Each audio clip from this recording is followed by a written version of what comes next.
My name is Vanessa Williamson. I'm a Senior Fellow in Governance Studies at the Brookings Institution and a Senior Fellow at the Urban-Brookings Tax Policy Center. And I'm very excited to be here today to share the results of the Filer Voter Program, which is a field experiment testing a very simple idea. What if, when people were filing their income tax returns, we asked them if they would like to register to vote?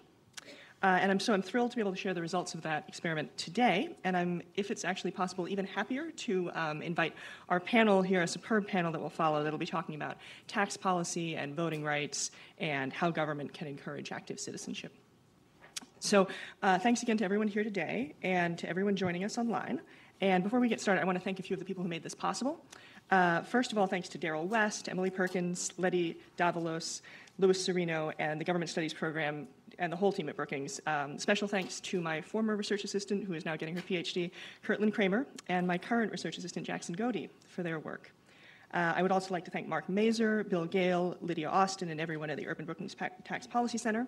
And I want to specifically mention the organizations in Texas and Ohio that actually implemented our experiment. In Dallas, that was Foundation Communities and Faith in Texas. In Cleveland, Refund Ohio. And of course, just enormous gratitude to the hundreds of VitaSite coordinators, intake specialists, voter registrars, and other tax preparation volunteers who made the project possible. The Analyst Institute assisted on the experimental design and analysis. And finally, a special thanks to the New Venture Fund's Research Collaborative Fund project for their financial support, and thanks also to the Arnold Foundation for supporting my work through the Tax Policy Center. Okay, now I get to tell you what all of this work achieved. As I said, the idea was a really simple one. When you file your income taxes, what if we asked you if you'd like to register to vote or update your voter registration? It seems like a very simple fix, and there are plenty of reasons to be optimistic about its impact, right? So first of all, 150 million households file their income tax returns every year, and it reaches an enormous number of citizens, and it reaches them annually, which could be really valuable in a highly mobile society like the one that we live in. It could also reach people who do not regularly go to the DMV, which is one of the other major ways that people get registered to vote. So that means people in cities, young people and older people, are all groups that could maybe be reached by a tax filing process more than going to the DMV. Also, voter registration compared to tax filing is a very marginal amount of paperwork, right? So there's, they always talk about making the income tax return on a postcard. The voter registration form is actually a postcard. Right, so we add this tiny amount of additional paperwork, and maybe we can make a real difference in terms of people getting registered. And finally, what actually brought me to this project was a lot of work, including some of my own work, suggesting that in America, taxation and representation are really closely linked ideas. So Americans see taxpaying as evidence of being a good citizen, and so whether you're happy to be getting a refund, or you're mad about what government does, or you're glad to be paying for public services, when you're filing your income tax return, you're aware that government matters for your daily life, right? So maybe that makes the idea of voting more appealing. So this all sounds good, but obviously it's Brookings, so we would like there to be evidence. And so, a lot of things sound good in principle. So what we did was conduct a large-scale field experiment in 2 states, in Texas and Ohio, testing how effective it would be to conduct voter registration at tax time. And we worked with nonprofit tax preparation sites that participate in a program called the Volunteer Income Tax Assistance Program, right? This is a program that's nationwide. It serves 3.5 million households a year, and it allows low and moderate income families to file their income taxes for free. So we worked with 2 of the largest networks of VitaSites in the country, in Dallas and in Cleveland, to offer voter registration at their sites. So this approach, working with the VitaSites, has an added advantage in that it targets a community that tends to be underrepresented at the polls, low-income people, right? So in 2016, about 74% of individuals making over $50,000 a year voted. Only 52% of those making less than $50,000 a year voted. So there's an enormous divide in voter turnout by income. So we thought that partnering with VitaSites would be a really great way to sort of target the project to the people who might need the voter registration services the most. And that targeting worked. The average income at our sites was $23,000 a year in Ohio and $27,000 a year in Texas. And because of the population of those 2 cities, we reached a heavily minority community as well. So in Ohio, 62% of participants were African American, and in Texas, 59% were Latinx. So working with VITA had the advantage of potentially reaching a much larger pool of unregistered potential voters, but it also may help make the voting population more representative of the public as a whole. All right. So people come to our 7 VITA sites and are given the chance to get registered. But we didn't offer voter registration to everybody. And we didn't offer it to all 4,000 of our participants. We offered it to about half because we followed a principle that's sort of the basic principle of any sort of scientific experiment to test a new medicine, like a doctor would do, where we randomized, right? So half the people who came into the VITA site were randomly sorted into a group that got the treatment, which was voter registration, and half the group became our control group that they just received tax prep services without the added component of voter registration. And I just want to talk very briefly about why we did it that way. By randomly offering voter registration to half the population and creating this treatment and control group, it means that we can see not only how many people did we register, right, we can see that, but how many people did we register who probably wouldn't have gotten registered otherwise, right? Because in our control group, the people who did not get registered through filer voter, some of them got registered to vote, right? They went to the DMV or they passed a table in front of a grocery store and they got registered to vote. So we want to know both, how many people overall could you reach during this, but how many people could you reach who are not otherwise going to get registered, right? Because that's the sort of more stringent standard of an effective program. So that's how we conducted it. All right, and I've now delayed long enough. I'm going to tell you what happened. The results were really gratifying, honestly. Among people who were unregistered at the start of the experiment, we doubled the voter registration rate. Okay, I'm going to just say it again because it thrills me to say. We doubled the voter registration rate. Slightly under 4% of unregistered people in the control group registered to vote. Almost 9% of the people who were unregistered at the start who went through filer vote are registered to vote, right? That's a 5 percentage point increase. And our effects were largest for people under 34. As you might imagine, young people are less likely to be registered to vote. So among the younger people in our experimental pool, we increased voter registration rates by 10 percentage points. So based on these effects, we actually think that if you did voter registration everywhere in the country at all the VITA sites, you'd register about 115,000 people to vote, including 62,000 people who would not otherwise get registered. And that's quite a bit, but VITA sites only reach 3.5 million households. I mean, that's a lot, right? But 150 million households actually file their taxes each year. So if you imagine what it would mean to add voter registration to the entire population, I think these effects could really be enormous. All right, so they registered, but did they vote? So we looked in Ohio at that question. In Ohio, the primary election was late enough that the people who registered through filer voter in the tax season were eligible to vote in that election. And we found that people who participated in filer voter voted at slightly higher rates than the state average, which is great. And it's especially great when you bear in mind that we're talking about a low-income population that typically turns out less, right? So they voted, they registered, they voted. And the last piece is sort of an implementation piece, but actually might be the most crucial piece in terms of expanding the program beyond an experimental setting.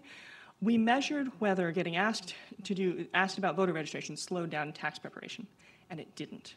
And that's really valuable, right? Because these nonprofit sites have more clients than they can possibly handle. They're always rushing to get as many people this incredibly important service, free tax preparation. They're trying to get everyone through the door. And so if you slow them down from their primary mission, that's really problematic. We did not find that that was a problem. And I think that could also be valuable for for-profit preparers who are also in the position of having to make money while filing people's taxes. But here, and it's kind of obvious in a way, because the voter registration form is very short. It takes a minute or two to fill out, right? So you can add that to the tax prep process without slowing down your other procedures and without moving energy away from your primary mission of tax preparation. All right. So I want to talk for just a minute about the policy implications of this, right? So this was an experiment. It reached 4,000 people. What does it mean if we wanted this to be a much larger program? I think the first thing to remember is that nonprofits who are interested in voter registration need to think about tax filing as a time when they can do that. The voting community, I learned in the process of putting this research together, the voting community and the tax community does not overlap that much, and it really should for lots of reasons, but among them, any voter registration group in the country that wants to do a project partnering with a VITA site in their area, this is a project that works. You will make an impact, right? So I'd be more than happy to talk to anyone who works on voter registration or on tax prep about how this project was run in the sort of nitty-gritty details and try and make some of those connections so that this project could be in place much more broadly for 2020. Second, for-profit tax preparers should consider adding voter registration to the services they provide. Not all of you may know this, but the big companies like TurboTax or H&R Block, they do 20+ million returns a year. So they could single-handedly vastly increase civic participation in this country by offering a service that takes only a minute or two. And a lot of big companies offer voter registration. Starbucks does that, so does Walmart. But I think the tax prep companies are in a really unusual position because they're actually helping you fill out forms that need to go to the government. So instead of, at Walmart where there's a table and you're trying to go by because you want to get your TV or what have you, like this is a site where you'd have people, it's an unusual level of impact you could have, I think, by providing voter registration at tax prep. And then the last piece is the policy piece, of course, right? Connecting tax filing with existing efforts to move towards automatic voter registration, which a bunch of states are doing, could be really valuable, right? The most obvious approach, I think, would be for states or even the federal government to add an opt-in voter registration bucket on tax forms, right? So when you're filling out your income tax forms, you've already got all your paperwork. You just check a few extra boxes and you could be registered to vote. So that's my big picture hope for what this project could mean in the long term. And I want to talk to you just a little bit about why, before I bring up our superb panel, I want to talk for just a few minutes about why I think this project matters. Voting rights in this country are under enormous threat, right? We all know this. And I think they're under, it's certainly far from the first time in our country's history, but I think there's a renewed threat that's come in just in the last 10 years or so. 25 states have put in place new restrictions that make it harder for Americans to vote, and that's just since 2010. And Stacey Abrams was here at Brookings just a few weeks ago, and what she said was that we're really at an inflection point on this issue, and I think that's right. I think we actually only have a few elections to make the decision of whether we're a country that considers the sanctity of the vote a serious issue, right? Who actually thinks that all of our citizens deserve and should participate in the political process, or we can make the choice to follow the path of the worst part of our nation's history and exclude people from the political process, right? So we can either renew those politically exclusive traditions or we can move in the direction that I think we all would like to imagine has been the long arc, right? So filer voter is clearly not the silver bullet for all of these issues. I don't think any policy could be, any single policy could be, but I think it's a meaningful component of an agenda of political inclusion and of democratic revitalization. Thank you, guys. I'm going to welcome to the stage our panelists, Jessica Fulton, Chye-Ching and Jamila Michener, who are all experts on the intersection of public policy and civic engagement. And I should introduce you to Jessica, who's going to be the moderator for the session. So come on up, you guys. Up you come. Jessica is the Economic Policy Director of the Joint Center for Political and Economic Studies, where she engages in research and analysis to identify policies that advance the socioeconomic status of the Black community. She also manages the Joint Center's Policy Incubator. Prior to joining the Joint Center, she served as the External Relations Director of the Washington Center for Equitable Growth, and she also held positions at the DC Fiscal Policy Institute and the Chicago Urban League. Thank you, guys. Thank you, Vanessa. I'm going to wait for folks to get mic'd up before I start, but can you all give Vanessa a round of applause for her presentation? I'm really excited to be here today. I'm going to introduce the other panelists quickly and then tell you a little bit about why I was really excited when I learned about this project. And then I have some questions for them. We're going to talk for a bit and kind of go back and forth, and then we're going to open up to audience questions. So start thinking about what you want to ask. Questions, not comments, preferred, the drill. Okay, so Chye-Ching Huang is the Director of Federal Fiscal Policy with the Center on Budget and Policy Priorities Federal Fiscal Team, where she focuses on the fiscal and economic effects of federal tax and budget policy. Jamila Michener is an assistant professor in the Department of Government at Cornell University. Her research focuses on poverty, racial inequality, and public policy in the United States. Her recent book, Fragmented Democracy, Medicaid, Federalism, and Unequal Politics, examines how Medicaid, the nation's public health insurance program for people with low income, affects democratic citizenship. So a tax expert, a politics-y person, and both. So I'm really excited to be here because Vanessa's work really helps me to think through how we think about who gets to be a citizen in this country, right? Who gets to interact with our government. I think as a person who's a descendant of a community where we were literally written into the Constitution to not be full citizens in this nation, and as a person who interacts with the government very regularly and very intimately now, I think this is really interesting how we think about who gets to be an American. In Vanessa's book, Read My Lips, which you all should pick up, she talks about how tax paying matters quite a bit for how people think about belonging to society. So I want to kind of turn to Chye-Ching for the first question, since she knows a lot about taxes and who pays them. Over time, politicians have discounted lower income Americans. They assert that they don't pay taxes. You think about Mitt Romney and the 47%. And because of that, maybe their voices don't matter as much as higher income folks. Can you talk a little bit about the reality? Do poor people pay taxes? So I think there's a factual part of this claim, and then there's a real moral judgment part of this claim, and I'll talk a little bit about the factual part. And really here I'm just repeating work by my friends I can see in the audience from the Tax Policy Center that look at the fact that if you count both federal income and payroll taxes, really more than 3/4 of people pay federal taxes on net. And then, of course, you add in federal excise taxes, state and local taxes, fees that they may pay for other interactions with government. And on net, most people in a given year are net taxpayers.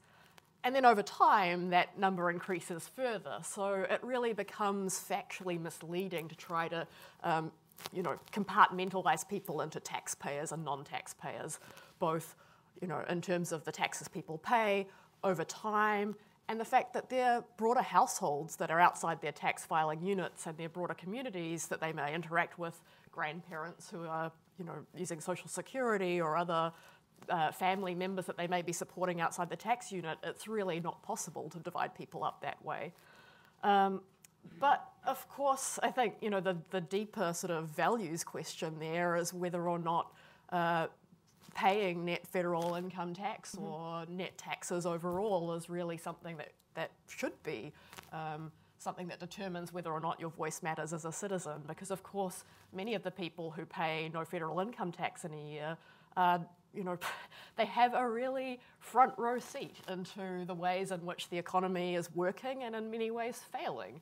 They may be out of the workforce for a couple of years because of medical issues or unemployment, a factory closure. And do you want to be saying that voice, that perspective on the economy is different or less valued? And that's something that obviously Vanessa has a lot to say about. Yeah, I mean, I think that's a really a critical question. One thing that I've been thinking about recently is that our tax system is decided by our laws, but the laws that govern our markets are also political decisions, right? So I think that sometimes we can privilege market outcomes that we actually know are, fundamentally decided by laws that are not always, ideal, right? And so we end up with enormous populations of people who are left with the impression, and I think are encouraged to feel, that their labor isn't valuable. And I think that says it's often a short way of saying that we don't think those people are valuable. And that's not a very democratic, small d democratic way of thinking about the world. Obviously, citizenship shouldn't come with a price tag. Like, that just doesn't make any sense. We spent a really long time moving away from that model in this country, as has the rest of the world that involves itself in democratic practice. So that seems really clear to me. But one thing, there's this phenomenon sort of through American history of seeing taxpaying as a way that you can contribute to your society, right? Because taxes are, at the end of the day, the part of your labor that you contribute to the public good, and I think it's very reasonable to be proud of that. And so, given that Americans feel this sentiment that tax paying is one of the things you should do, it's part of your civic obligation, and with remarkable regularity will tell you that it's like voting, which is very strange because voting is not mandatory and tax paying definitely is. But it's a sentiment that people hold, that tax paying is like voting and it's something you have to do for your community. We can tap into that sentiment. The problem is that this misperception about who pays, right? But I think that encouraging people to see their civic responsibilities as something to be proud of is a fine sentiment. Yeah. So, Jamila, a lot of your work focuses on the interaction certain groups have with our government and with political institutions. Can you talk a little bit about why it's important to think about low-income people or other marginalized groups? And what do their lives look like? What is their interaction like day to day? So, great question. One of the reasons why I have been excited about this project that I know has, I've talked to Vanessa about in various ways over the years, is because it represents an opportunity to provide a different kind of interface and interaction with the government than most low-income people are in fact getting, right? So there's no single story about the way that low-income people interact with the government, but there are sort of modal experiences, right? And we can gauge these in a variety of ways. And my work really focuses on both quantitative ways of looking at this through large surveys where we can capture in a sort of broad way what's happening with low-income people, and then qualitative. A lot of my time is spent just talking to people about their experiences. And one of the things that is easy to forget unless you're thinking about people's lives and sort of the day-to-day experiences that they have is that, voting is probably the one of the most distant and from some vantage points, right? Least impactful set of interactions that low-income people have with the government and with the state, right? What's much more sort of meaningful and much more impactful in their lives could be that bureaucrat who's at the public assistance office who controls whether you can get access to healthcare benefits, whether you can get access to food and nutritional supplements, whether you can get access to cash that you may need to be able to survive on a day-to-day basis. The police officer who is patrolling your block, who can decide literally whether or not you live or die. And all of the other, the child protective services person who can decide that you no longer deserve to have custody over your children. And all sorts of other figures who have control over where you live, what basic resources for survival you can have access over. And low-income people are not unaware that the kind of entity that determines their access to a lot of those resources is the government, right? And by and large, not in every single case, and it's important to sort of think about differentiation, but by and large, experiences with those different kinds of agencies and institutions are negative. And they reinforce a sense of powerlessness. They reinforce a sense of worthlessness, right? I can't count the number of ways that people have expressed these sort of sentiments to me. And so when there's a way that you interact with the government, which I think this is what sort of taxes represent, that reinforces your ability to make a contribution to the public good, and we can connect that way with your actual political engagement and participation, it is a kind of synergy and a bringing together of really important ways of thinking about your role in a polity, right?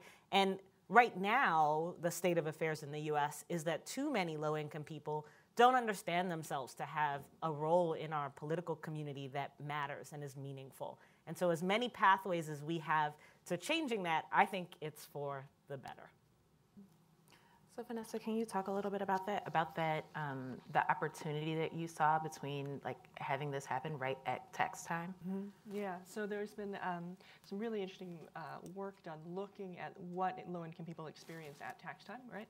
And the thing that startled me when I was reading some of this research was that it is one, as you say, one of the more inclusive experiences, one of the better experiences of government for low-income people. And I think that says a lot about what the other experiences of low-income people have with the government.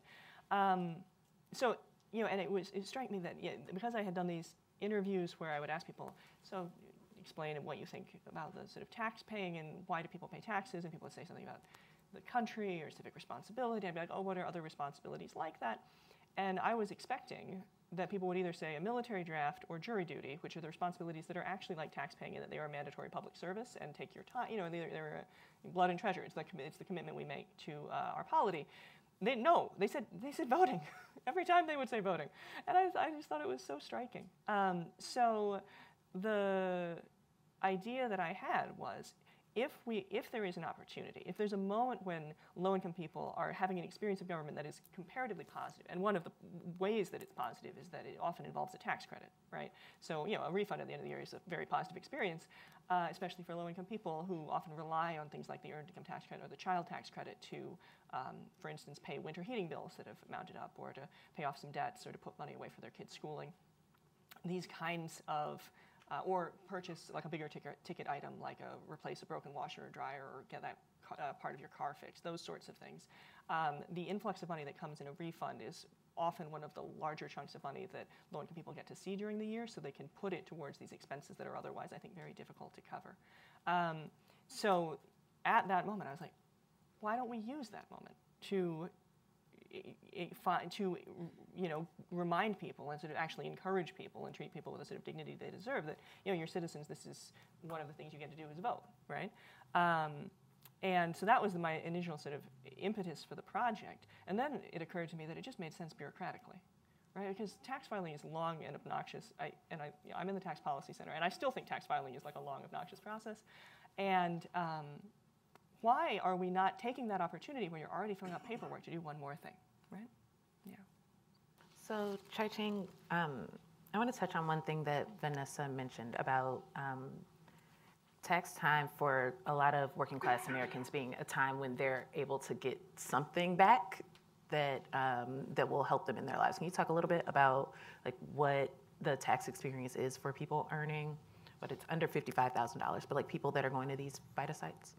Right. So a lot, again, as Vanessa mentioned, many low-income working families are eligible for the Earned Income Tax Credit and or the Child Tax Credit, which are really the tax subsidies in the tax code that are best targeted towards working class Americans. And, many of them often receive that amount as a refund together with amounts that they've chosen to over-withhold. So when you were talking about getting money back, they've actually paid in more taxes deliberately often in order to maximise their refund. And it is really sort of very meaningful for day-to-day life. As Vanessa mentioned, a lot of the amounts we see going to things like groceries, heating bills, sort of regular expenses, school supplies.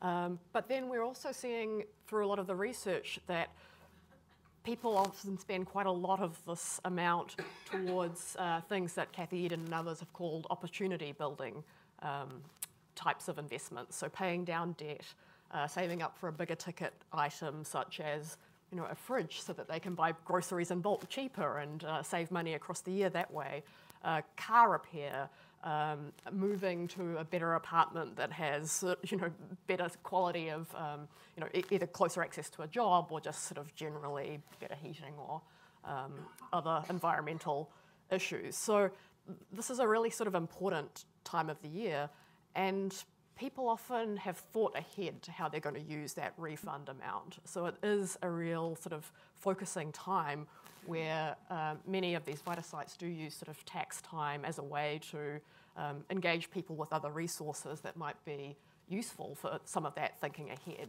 So things like financial literacy, this voting option is another sort of a thinking ahead type piece that goes into that. And what the research shows is that no matter how families use the refund and they use it for diverse needs, low-income people's lives and experiences are diverse and they have diverse needs. We're showing sort of growing amounts of research that shows that it really does make a difference, in particular for children and families that receive these income boosts. So from a range of things like lower infant mortality, higher birth weight, better health during childhood, better test scores throughout schooling, and even things like increased college enrollment, because there is a really interesting study that shows having that lump sum amount at a salient time of year, if you have a senior in high school and you're thinking about whether or not you can afford that first year of fees for school and expenses, it actually increases college enrollment. So there are a range of ways in which these refunds are really mattering, and I think, again, interestingly, mattering in ways that are sort of forward-looking for these families. So, Jamila, there have been other ways that this country has tried to kind of increase participation, and I'm thinking particularly about the motor voter program.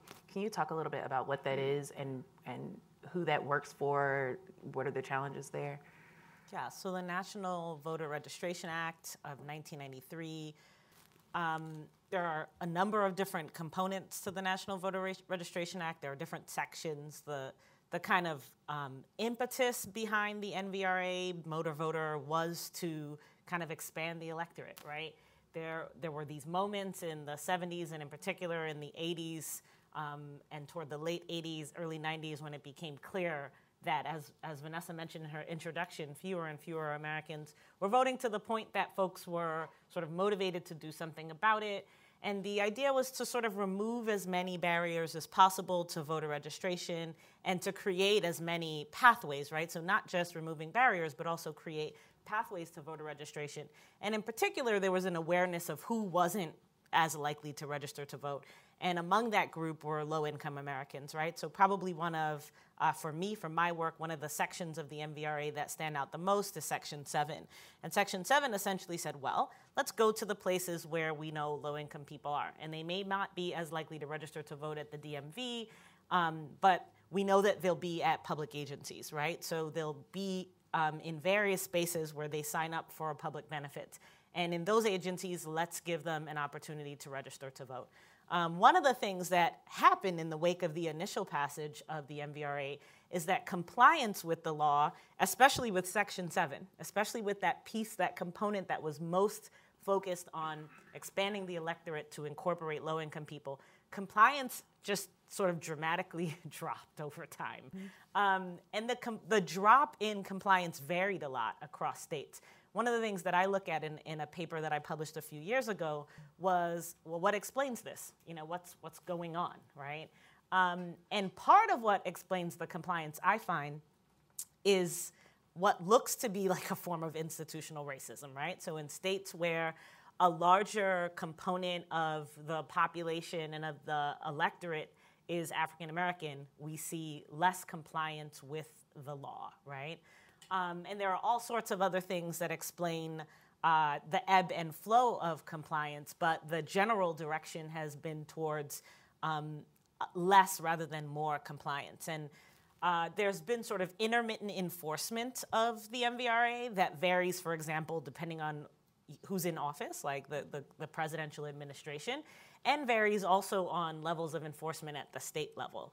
And so we had this big moment where we kind of recommitted to expanding the electorate and creating more political equality, and it sort of culminated in this law that was supposed to change a lot, and kind of the responsibility of the states to enforce and comply with this law really fell through the cracks, and fell through the cracks in ways that systematically undermined the incorporation of particular sets of groups of Americans, right?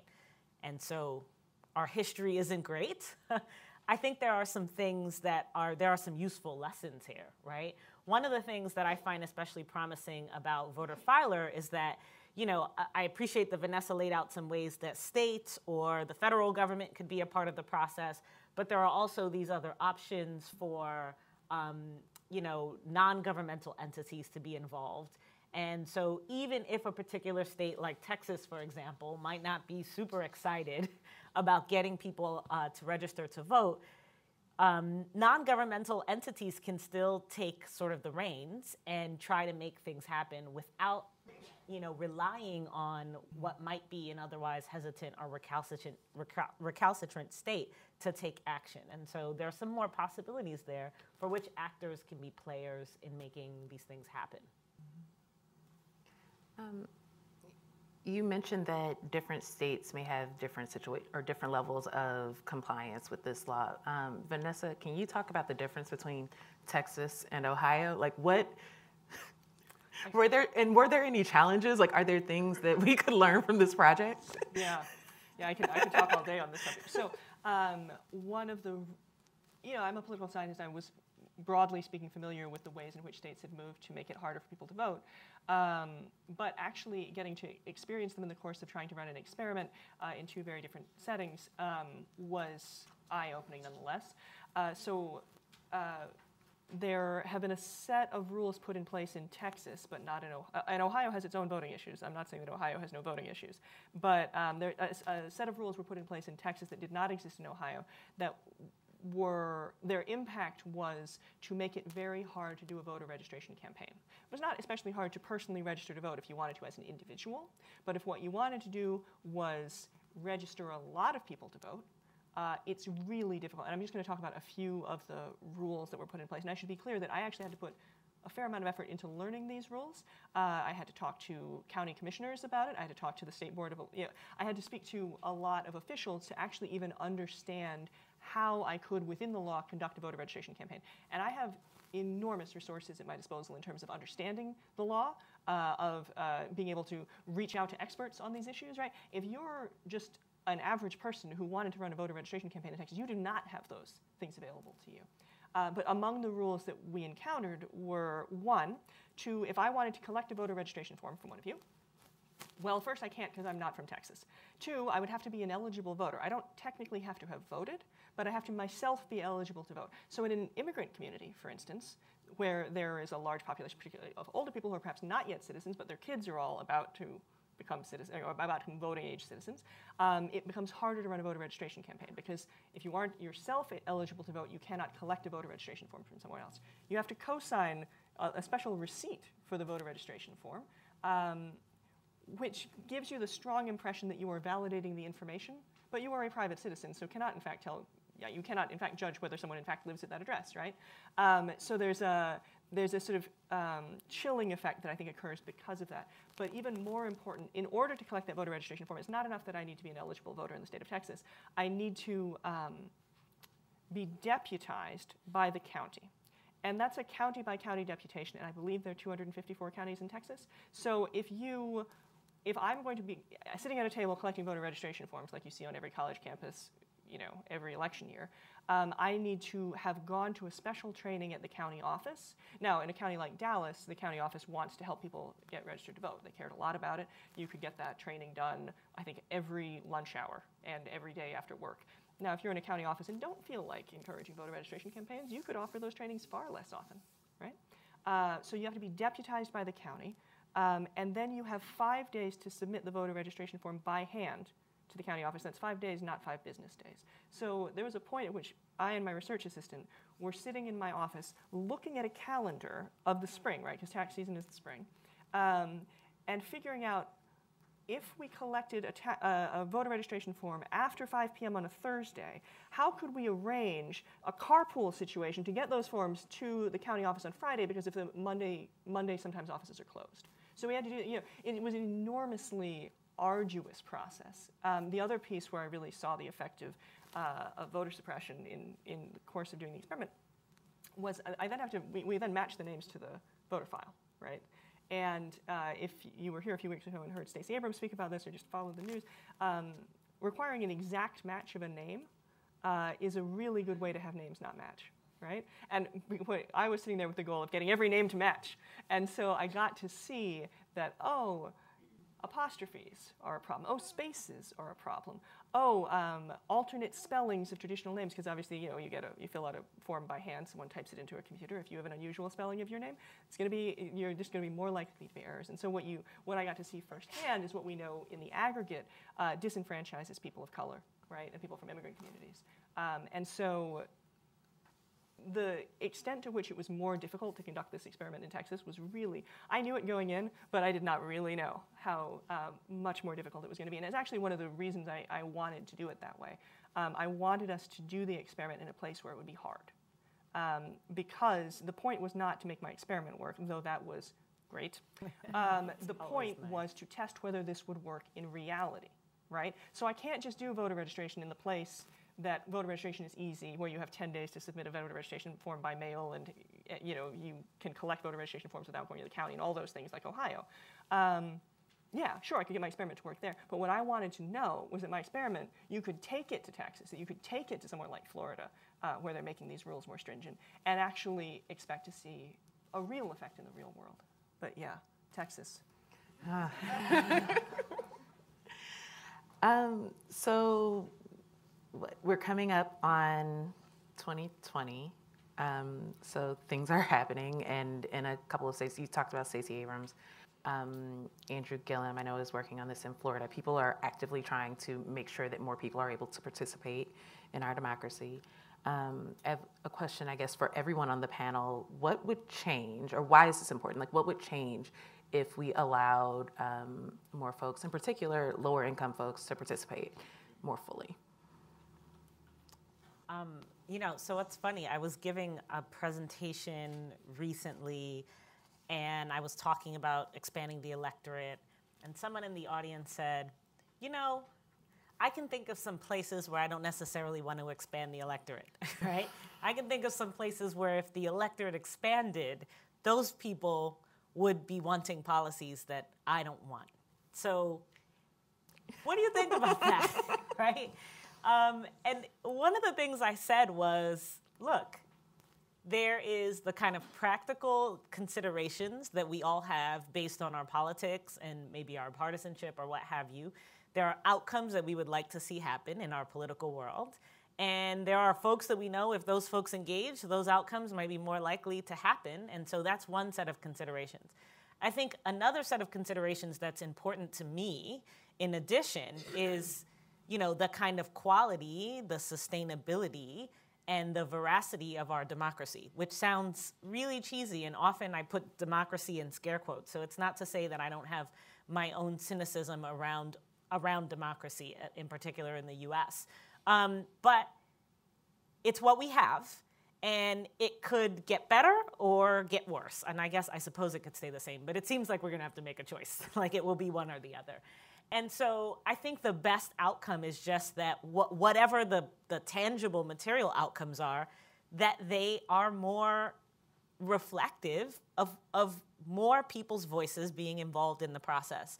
And so that's the kind of top level, most important outcome, in my view. I also think that evidence suggests that when the electorate expands, there are more voters who are Democratic voters. So that's just the practical reality of what happens. Although that varies across place, right? So it's not the case necessarily that in Ohio or that in Wisconsin or that in rural areas across the country, an expanded electorate is just going to be a boon for Democrats. And so there's a way in which this has partisan overtones that are meaningful and we can't ignore. There's also a way in which that's not fundamentally what it's about. Yeah, if I can follow up, I think that's exactly right. That it's certainly not the case that every place that you put a filer voter program would be a boon for Democrats. There are many places where that is certainly not the case. Yeah. And I think that can get, in the national rhetoric, can get kind of washed away. Or I think that sometimes Democrats imagine that just, we'll make, which is a fine idea to make Election Day a holiday, that this would automatically just involve winning forever. And there are a lot of people in this country, and they have different opinions. You probably shouldn't put all your eggs in the basket. So I think, there's real variation by area. I mean, the other thing that is more of a long-term consideration is what people think about politics now when they're not enfranchised, and what they would think if they were actually asked to participate are different, right? Because, you have an opinion about something, and then you actually have to make a decision, and you look into it, and you're like, oh, yeah, that knee-jerk thing that was easy to say when I actually had no authority to make any choices, and what I actually will do now are different. And that's what it means to be asked to be part of the polity, I think, at least in the broad scope. That it's not obvious to me that the politics, that the sort of the political arrangement that exists now would simply be expanded with more people on this end of the scale, right? I think it could work really very differently. I'm going to sort of answer that one by asking questions of the people that know better. I think one thing that's sort of interesting that Jamila mentioned, and I think sort of comes up in the connection with voting and tax filing, is this idea that regardless of who you're expanding the polity to, whose preferences you're bringing in, there is an aspect of voting that is somewhat like a public good, and the fact that it increases overall trust that the political system is democratically reflective of the preferences of a broader set of people, and that generates something about, that says something about the policies that come out of that process if you have more participation at the start, and you might want to pick up on that. The second sort of question or issue that I'll throw back to you is that there's also a lot of research that suggests that even when you have voters' preferences expressed, that they're not necessarily reflected in the outcomes of the political process because of a whole lot of other things. And I'm wondering whether you see sort of bringing more people into the process potentially likely to actually change some of that as well as what preferences are being expressed. That's a good one. I think, I mean, the kind of running caveat that underlies everything I ever say is that I'm sort of deeply pessimistic. So just, with a grain of salt, however large you think the grain should be. I do think there are representational issues that political scientists have very adeptly identified, especially over the last, I don't know, many years, but in particular over the last decade or so of research that suggests that even if everyone came out to vote and we had a system that was equitable in terms of, the franchise, that the actual sort of output, at least policy output of the system wouldn't necessarily be representative of those folks' preferences for a variety of reasons, including really compelling work that suggests that, for example, the political voice of the economically wealthy just carries more weight for a variety of reasons. So it's not that sort of expanding the electorate is a silver bullet solution to our problems with democracy, right? There are a lot of other ways that we should think about this. But there is some interesting research I came across recently that suggests that people who vote are also more likely to do some other things, right? They're also more likely to just pay attention to politics in general because now there's some buy-in or expected buy-in in the future, so you're paying more attention. They're also more likely to sort of consume various forms of political information and therefore to be knowledgeable about politics. And they're also more likely to participate in other forms of political engagement. And all of those things, I think, lend themselves to pushes that can help to ameliorate some of our representational issues, right? One of the reasons why it's possible for political elites to sort of not as much listen to middle class and lower class voters and listen to wealthy voters is because wealthy voters are super aware, super knowledgeable, they're holding you accountable. And even if they don't have the numbers, they therefore have the power, right? But if voting gets more people to behave the way that wealthy people vote, then it can change some of those representational dynamics, right? Without necessarily solving them, but change them in ways that are meaningful. Vanessa? I don't think I have anything to add. That was great. And I'm like the most optimistic. I'm like the total Pollyanna of this. But no, I think that that's one of the things that interests me in this work, and if I do more work along these lines, is to figure out, does reminding people to register to vote at tax time change their attitude about taxes? It could go the other way. I've been talking all about the tax part, you have your feelings about taxes and it'll influence your voting. It could easily be that now you've done your voter registration and now you're like, where is this money going? Or so you're like, what is you could imagine that there could be an effect in the other direction. And so that's actually a piece of what interests me, is thinking about those questions about how the experience of being asked to register to vote maybe changes your interest going forward. The other piece that's much more on the ground practical is if we get people registered to vote in the spring, it means that they will be newly registered voters throughout the campaign season, which means that they are more likely to be contacted and encouraged to actually turn out later. In a way that can be valuable. Those repeated contacts can be like, oh, okay, now 3 or 4 people have asked me if I'm voting on election day, I should really get my act together, kind of a thing. So I think that that's a value of having a early in the year registration process. More texts from various campaigns. Everyone should suffer as we suffer. So many mailers. Okay, I'm going to ask one final question. So if the audience has questions, please get ready. And it's basically just, what else would you like to say? Have we not covered anything that you think is important for us to talk about today? I mean, I'll just say one thing that really stands out to me from having read the report, and that came across in your comments, but I would just underscore, is the kind of equity dimensions of this, right? Is that, even in Texas, in a place where there are lots of reasons to believe that there would be a chilling effect for a variety of reasons related to immigration, enforcement, et cetera, and where a lion's share of the people who were a part of the experiment were Latino, you still see increases, right? And in Ohio, where a disproportionate number of the experiment participants were African Americans, you see gains. And so this is about equity both along the lines of class and along the lines of race, and I think that's a really crucial component. And I think it's a component we can miss sometimes when we think about get out the vote, right? That's not to say that we don't want to get everyone out to vote, but it is to say that I think there are some representational bonuses to bringing out the folks who are otherwise easily marginalized in the broader political system. Just picking up on that, I think while the tax system and particularly VITA sites, the ITC and CTC, are very well targeted to reach those groups at the moment, there are many ways in which they can be better at doing that. The EITC for so-called childless workers who are not claiming dependents in the home, for example, many of them are non-custodial parents, many of them have older children, for example, but they receive so little earned income tax credit that many of them are taxed into or deeper into poverty by the federal tax code. So fixing that would be an additional reason for many of these workers who are outside the tax system to come into it. The child tax credit at the moment, the changes, you might have heard about the recent tax law doubling it. Well, in fact, for the very lowest income working families, they get nothing close to that. About 11 million children are in families who got $75 or less.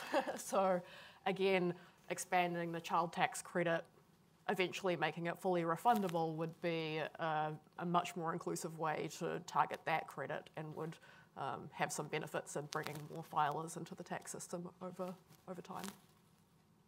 Yeah, I think just the last thing I would say is that a lot of Jamila's work and a lot of Chye-Ching's work, and this work sort of relates to it as well, is sort of thinking about public policy in terms of creating a more active citizenry. And I think sometimes we forget that. We're like, okay, well, we've transferred X dollars from here to here, and what are the economic implications and those sorts of things. But I think a way of thinking about our social safety net that I think is a valuable and sort of like a non-condescending approach to thinking about our social safety net would be to think about, okay, what do we need to give people so that they can be the citizens that we want them to be, right? And that requires providing people with a certain independence. And so this project, on tax policy, maybe we can do this voting at tax time, but I think across economic policy, certainly, and probably even more broadly than that, we can think about policies in terms of their political effects and in terms of a commitment to democratic practice in keeping with the ideals of the country. Yes. Hi, Kim Rubin from the Tax Policy Center, longtime VITA volunteer, and probably a pessimist on the stand. So I really like this in theory and the idea of it. What worries me, and I'd love to get some feedback on, do we think that given the political climate right now, there could be unintended consequences that are negative to things like VITA programs? Like, for example, if you think about the whole discussion over the census form and the fact that adding a question about citizenship would make it less likely for certain people to register. I'm just worried that if we start bringing up voting at VITA sites, especially VITA sites in Texas, either non-citizens would start getting worried about government touching them there and not go to those VITA sites, or losing support for VITA programs from the government because it's suddenly seen as more political than it was before. Yeah. So I think there's twofold into that. We actually spent a lot of time working on that in Texas, right? Because the last thing I wanted to do, because undocumented, in particular, I mean, people with green cards also pay taxes, but undocumented people file their income tax returns. And at the sites I was at in Dallas, there's a fairly large undocumented community. And in particular, some households have more than one citizenship status within the household. So you'll have one citizen and one undocumented person, and they're on the same forms. And so we were very concerned about the possibility that this would have a chilling effect on people filling out their income taxes, particularly at a time, which was last spring, of really heightened immigration enforcement, or attention to immigration enforcement, certainly, in addition to actually increased immigration enforcement. So I worked really closely with the VITA sites on this question, and there were a couple of approaches we took to ensure, to sort of protect undocumented people, and I'd be happy to talk to the specifics of it. But the sites that are on the ground in those places felt they could do it. And that was, to me, the real standard, was making sure that people who are doing those day-to-day face-to-face interactions with communities that are, particularly in this political context, especially challenged, felt that they could do voter registration and they could do it in a way that was safe for their clients. More broadly, I mean, I think that that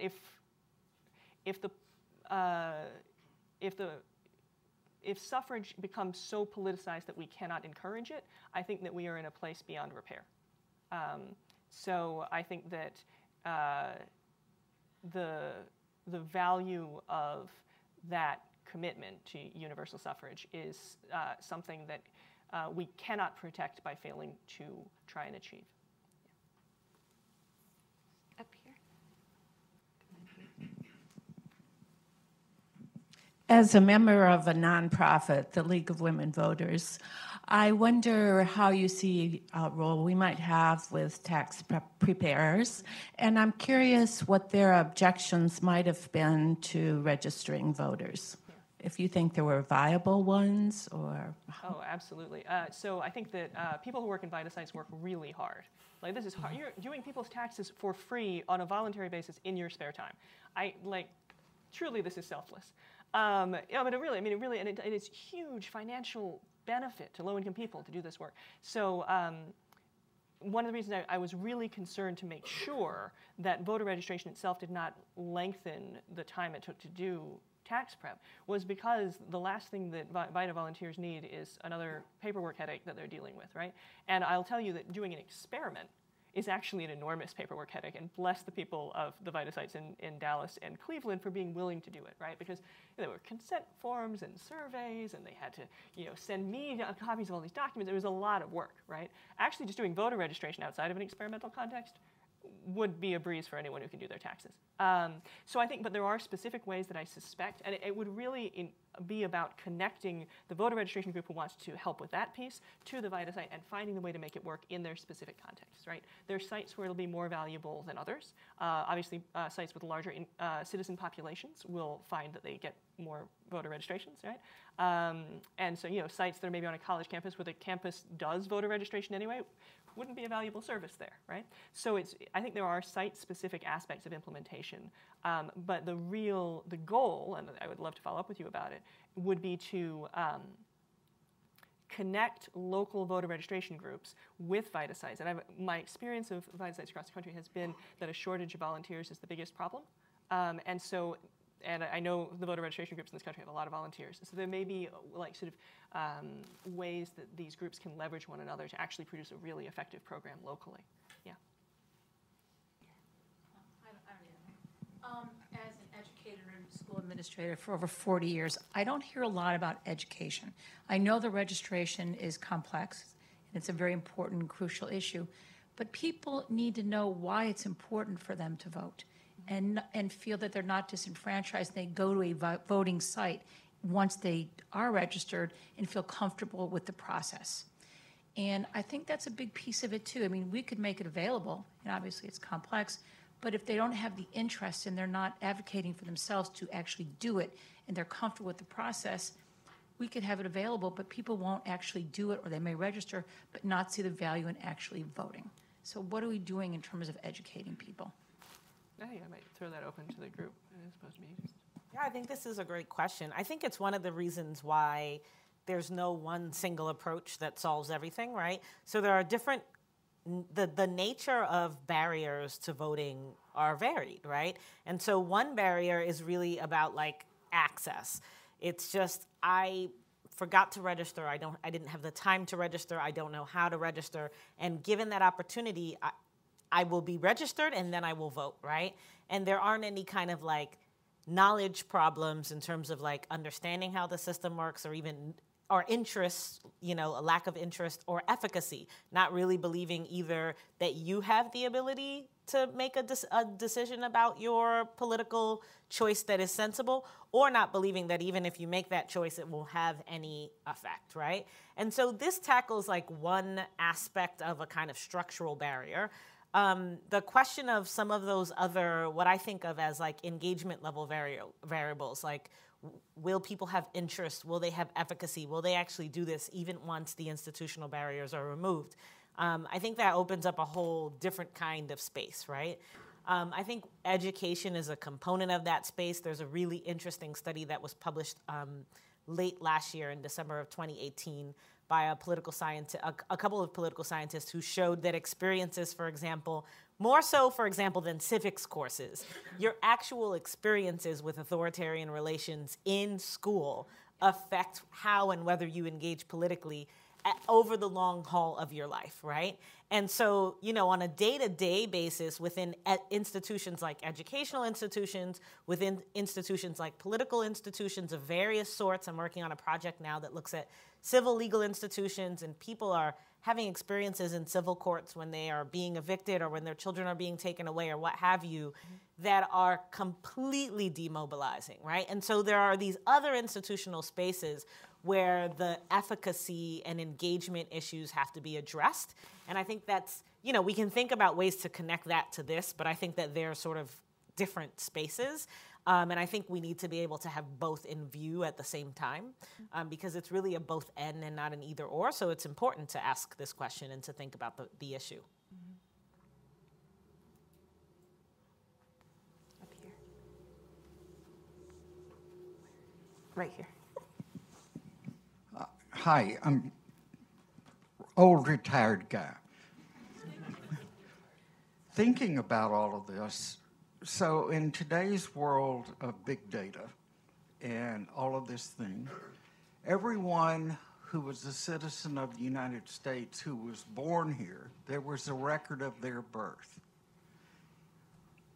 Anyone who immigrates to this country and becomes a citizen, there's a record of them becoming a citizen. So why do we have voters registration at all when we already know who all of the people are? And simply me showing up and saying, I'm Dalton Williamson, I was born in Shreveport, Louisiana, and then a few clicks of a keystroke verifying that, do we even worry about voters registration? And by doing away with that, do we make it easier for people to vote so we don't have this nonsense that went on in Georgia and these other places, this election, and everybody can vote? And then we really have a democracy. Yeah, I think, yeah, no, definitely. So we were talking about this. We were talking about this beforehand. I don't think anyone from first principles would create our voter registration system. They would also not create our tax code. These are troubled systems.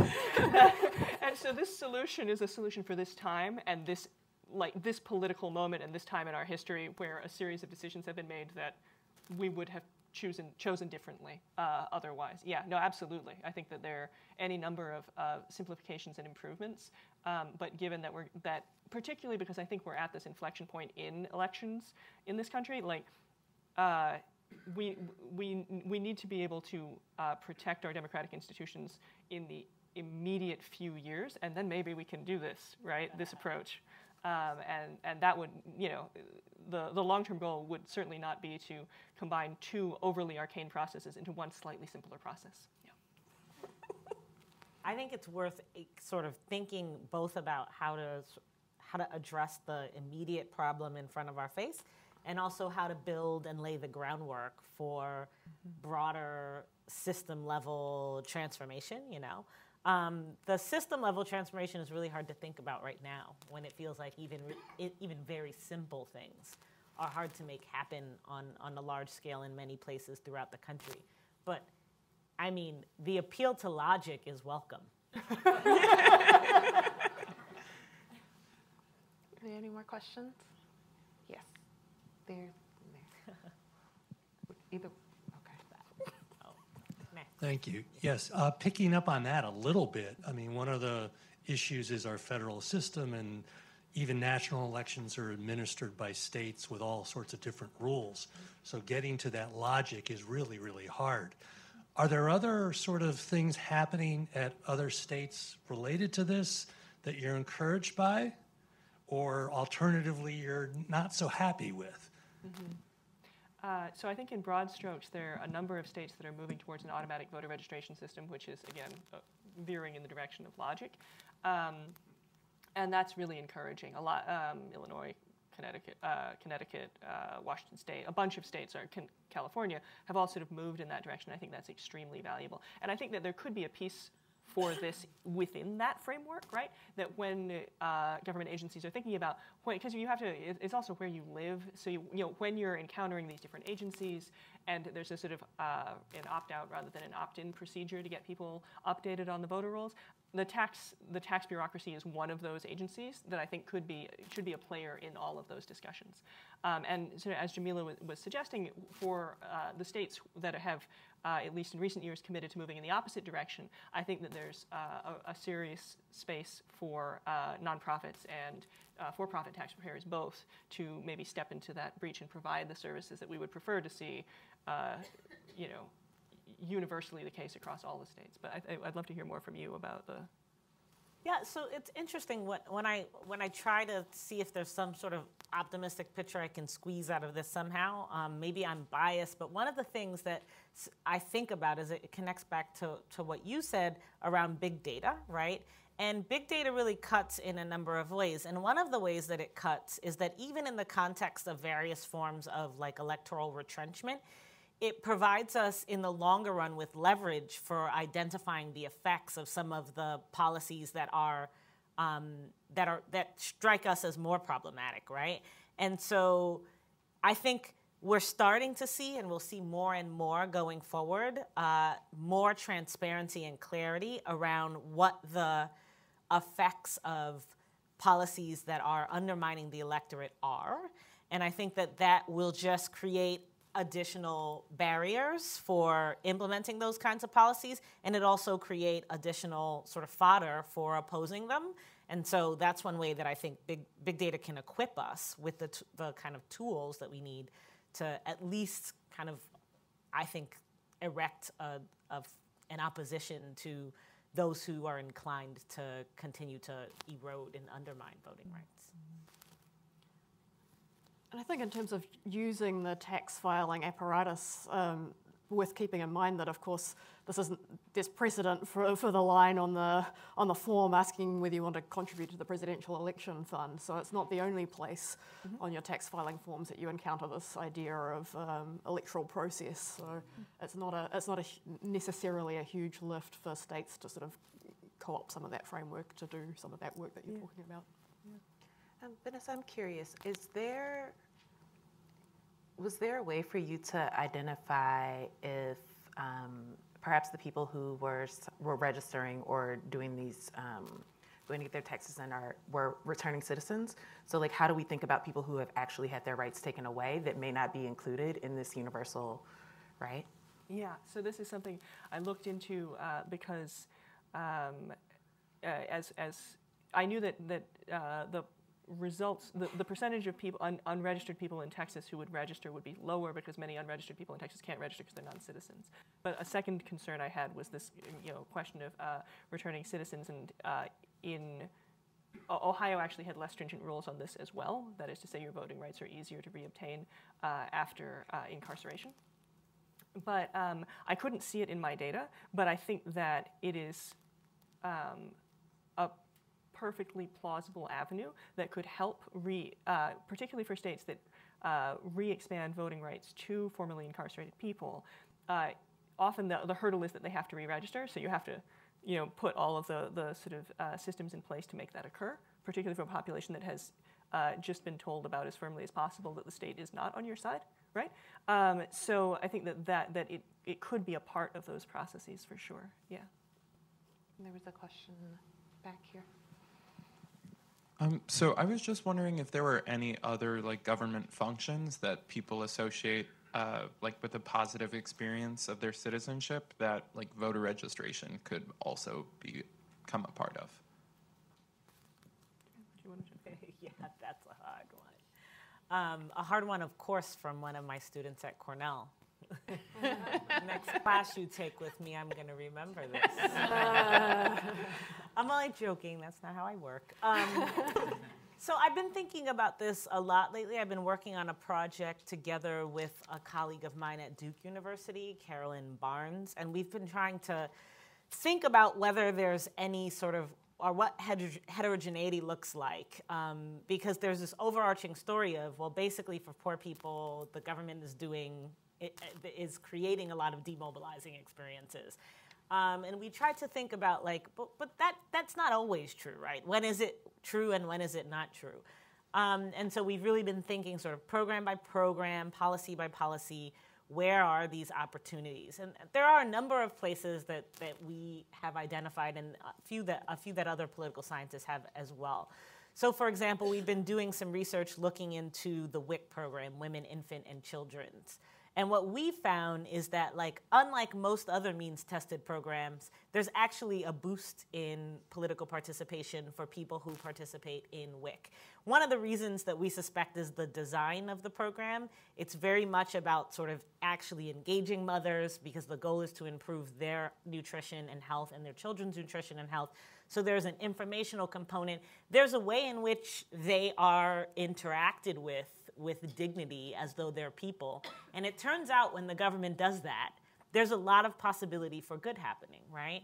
Similarly, a lot of childcare programs, we've been finding that a variety of after-school programs, my colleague Carolyn Barnes actually does this great work where she looks at these government-subsidized after-school programs and the possibilities that they hold for teaching both in particular, the parents who rely on these programs in order for their children to have childcare, teaching them political skills that they can then deploy in their lives, right? Both on a kind of local level and more broadly.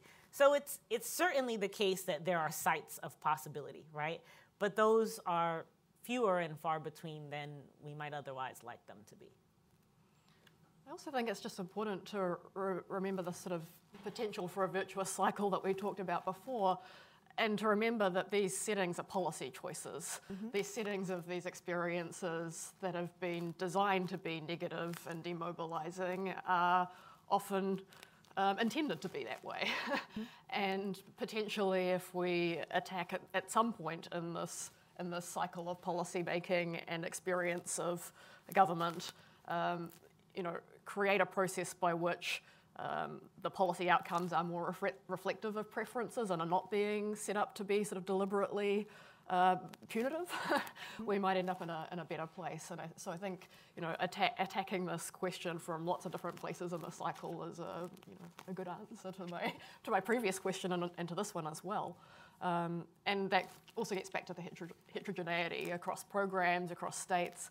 There are some states that are doing better than others in terms of your experience of signing up for healthcare, being able to access the care and affordable insurance that you're eligible for, your experience in doing that, and some states are trying not to make it easy. And this is my chance to plug the fact that I have written an entire book about Medicaid and federalism and political participation, right? How state variation in terms of the design and the administration of programs like Medicaid has implications that we can directly connect to various forms of political engagement. Yeah, if I can just build on that, everyone should read the book. But there, yours too. Read all the books. Both ways. But I think that one of the things that can feel counterintuitive is that when we're talking about different programs that direct economic resources, they don't have the same effect, right? Like on a very basic level. And if we look at the programs that are available to middle-class people, and historically, so things like Social Security or like the GI Bill, directed enormous amounts of resources, help build and maintain a middle class in this country.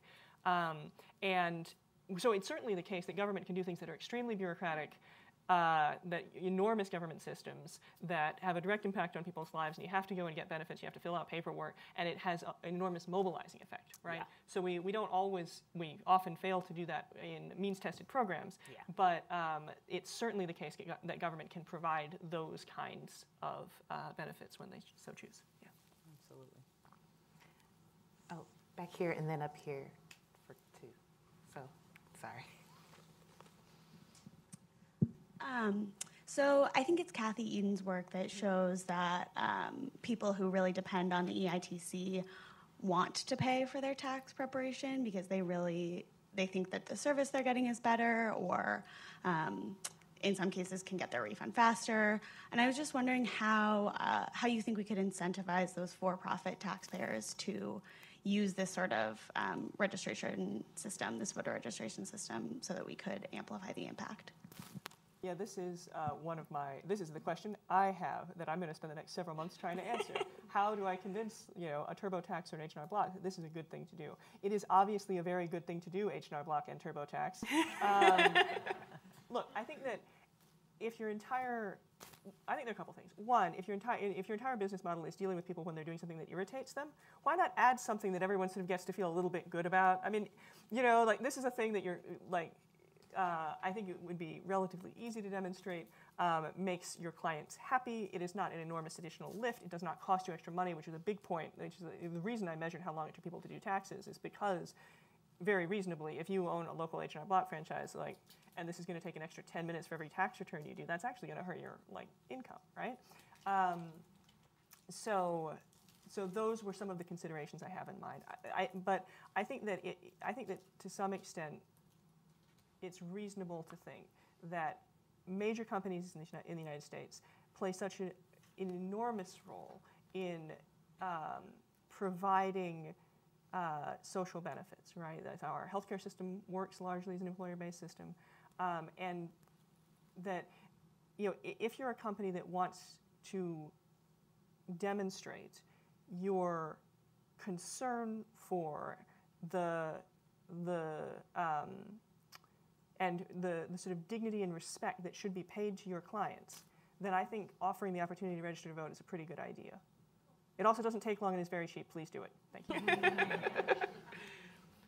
Right here. We at League of Women Voters have had a little bit of success with some pilot programs in other areas, and I was wondering, is there a pilot program available for this to maybe advocate for? I like the incrementalism of pilot programs. That's a good idea. So in a real sense, this was a pilot program, right? This experiment that I conducted was the first pilot of something that I would love to see taken up more broadly. I think, as with all experimental work, it is very worthwhile to do more than once, right, to replicate your findings. So yes, I am personally working on now making sure that we can do this again in 2020. So I would be very happy to talk to you about it individually. And I think it also, conducting the experiment again would be valuable for a lot of reasons. One, just because more people would experience it. Two, we could, experimental procedures are difficult and tax forms are difficult and tax filing is difficult, and we could make the process even more seamless. So I think that there's real room to try this again. And also each time you do it, now the reason I did it was that I could go to people and say, hey, it worked. And doing it again, I think we just build that momentum. So yes, definitely.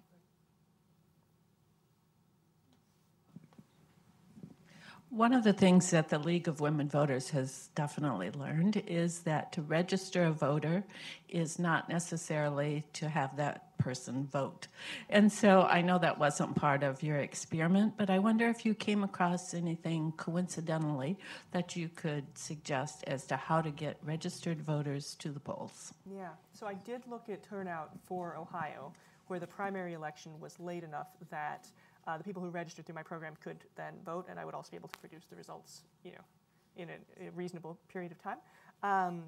And it did work, right? So people in Ohio who registered to vote through Filer Voter voted at rates slightly higher than the state average. So I think that is very promising.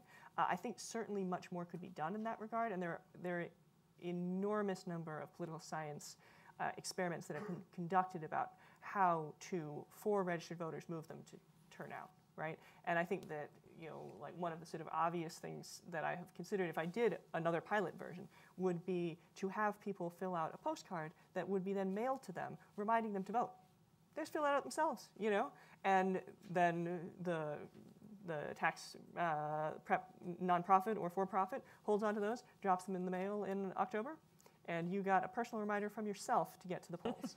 And apparently it's quite effective, and I'm sure that there are subtleties and more detailed ways of thinking about this work that could improve upon those kinds of moves. But I think that it's a big component of what I would like to see in future iterations. Yep. Just quickly going off of one of the earlier questions, as you're looking at expanding the program into other states, have you thought about dealing with the process of voter purging and how you interact with low-income individuals who don't know that they're no longer registered to vote? So this was a challenge we faced in Ohio, which has done some of those voter purges. The way we dealt with it was to, if you weren't sure, re-register. That's not a perfect solution. One, because you can annoy your county clerks quite a lot. And you don't want to do that. They're very hardworking people. And having to have to go through a bunch of basically unnecessary voter registration forms is like a mistake. But I think that, at least in this case, when it was not yet obvious, and I don't know that it's obvious to anyone exactly what the impact of the purges in a given state are, you should have err on the side of caution with it. But yeah, I think that's. But I think there's also there's something you have to weigh, right? Because there's probably what you would know. The more people know about the barriers to voting, I worry that at a certain point you could discourage people, right? So you have to be, there's a really a narrow road to sort of walk on this question. Yeah, so I thought for a second, well, you could just say to people, Ohio has done a whole bunch of vote purging, you should really probably re-register just to be sure. But then there are two problems. One is that a lot of people having duplicate registrations, but also that the kind of the potential for self-undermining rhetoric where people hear that the state is trying to stop you from voting, and then it's I guess I'm not going to vote, right? So it's a little bit tricky. Okay, we have time for one more question, I think. So maybe two. We'll see. I'm just curious about what you mentioned about how filling out the voter registration form is very easy, and then you also mentioned that you could sort of move to a system where you just have an opt-in checkbox or an opt-out checkbox. Did your research show maybe what additional effect it would have had if people wouldn't have to rewrite their name and address and date of birth and all those annoying things that they already put on their tax form? So my research does not show that, and in fact, because it was an experiment, they had to fill out a consent form too. So I think the poor people. So I think that there are many things about the experimental setting that actually tamp down what would be the findings if it were a more natural process. Canada actually does this. Canada does offer you opt-in voter registration on their income tax forms. So it certainly can be done. As you pointed out, some states, there's the federal contribution for elections that some states have. You can contribute to the wildlife fund. You can direct $3 if you're thinking to all sorts of those sorts of things. So I think there's room for this. The issue that I know to exist is the possibility that you need to have your residential address for voting purposes, and it's conceivable that you have a PO box where you want your refund sent. So it's possible you'd need 2 lines no matter what. But yeah, maximizing the efficiency of that process would be. A next step for sure. And there was one more? No? Okay.